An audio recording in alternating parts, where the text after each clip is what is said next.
Hey, so the big discussion, NBA free agency now. The finals haven't ended, but it's pretty obvious who's gonna win the finals.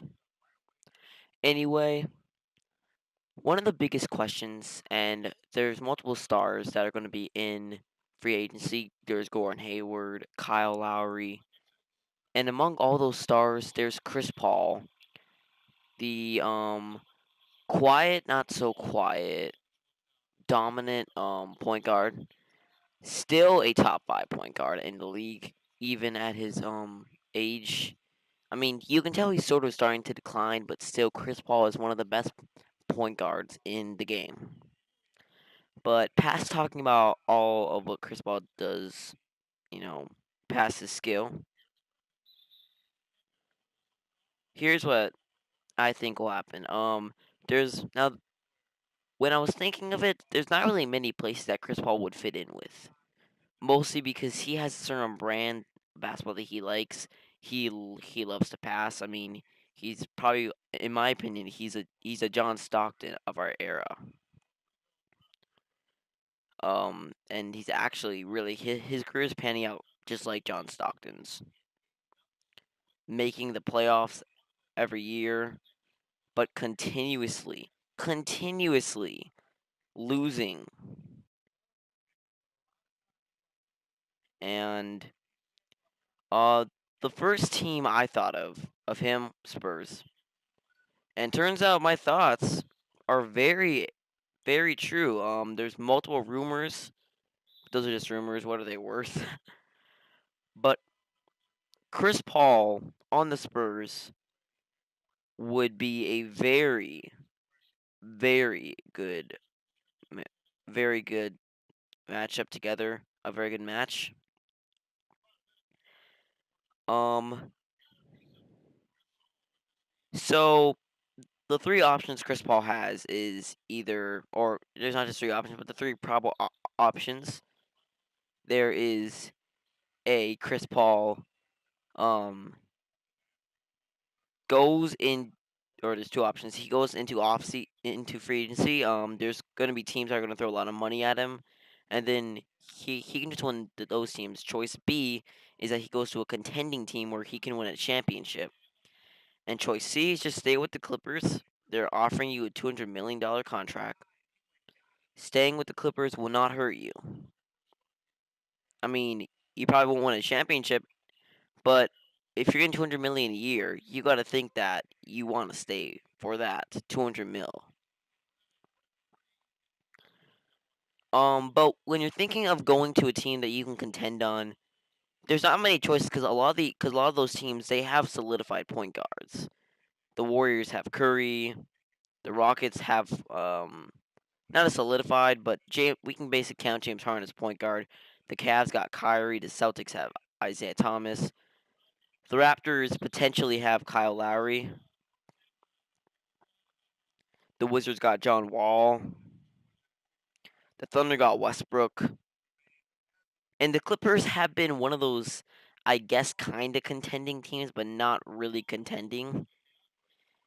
They've always, I mean, they seem to every season be in the top four teams of the West, but come playoff time, they always find a way to choke. Um, there's a time I lost complete hope in the Rockets. They were down 20 points, or it was 18, it was like 20, and it was about towards the end of the third quarter, and the Clippers had a 3-2 lead, and it looked like the Clippers were finally gonna get to the Western Conference Finals, but that was crazy. The Rockets came back because of Jason Terry, Dwight Howard, Josh Smith, especially, and then the Clippers went into the next offseason and they went on to acquire Josh Smith, Lance Stevenson, Paul Pierce, which all these names looked great on paper, but they didn't do a damn in the season.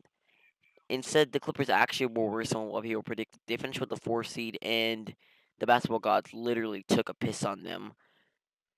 And the Clippers lost in 6 games after losing Chris Paul and Blake Griffin in the same game. And they lost to a Portland Trailblazers team that had no All Stars. I mean, Damian Lillard probably was an All Star, but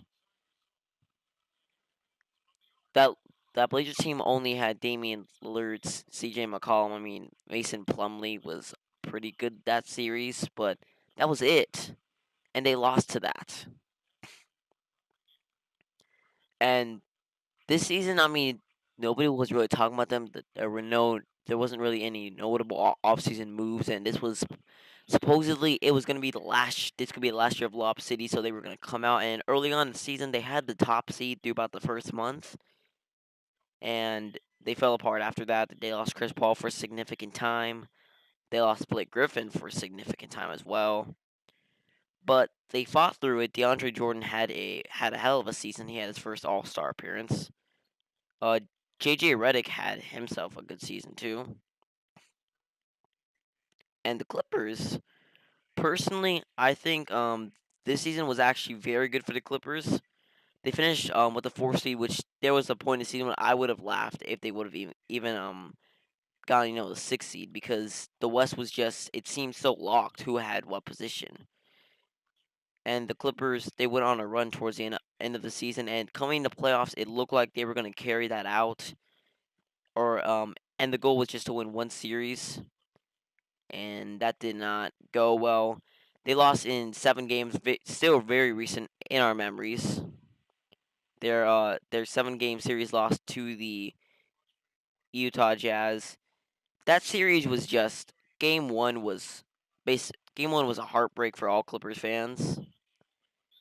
I mean, the Clippers played okay in the series, but if you want to win, you gotta play much better.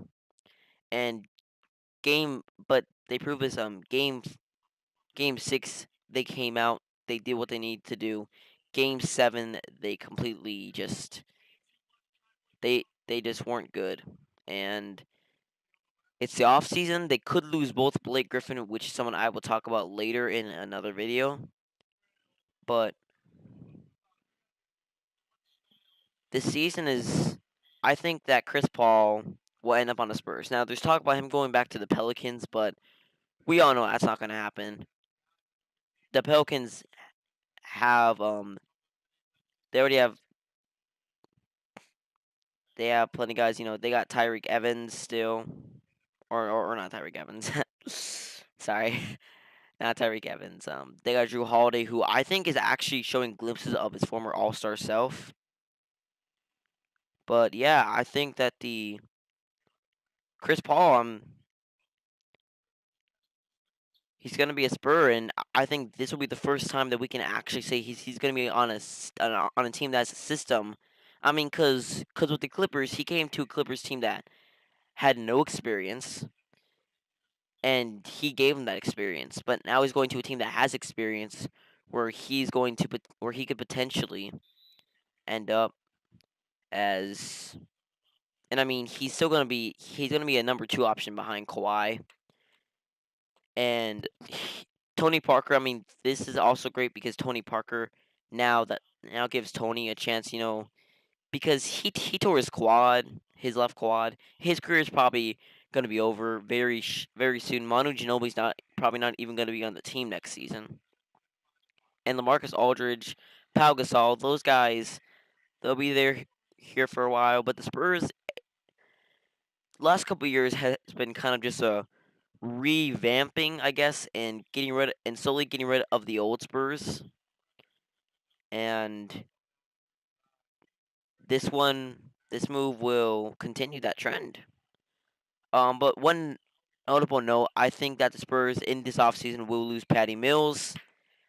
I'm gonna predict that he probably ends up with he will end up with the Philadelphia 76ers, who are actually, in my opinion, looking like a potential contending playoff team next year. Not contending for a title, but contending for about the 8th seed, and they need a point guard, and Patty Mills would suit that team very well.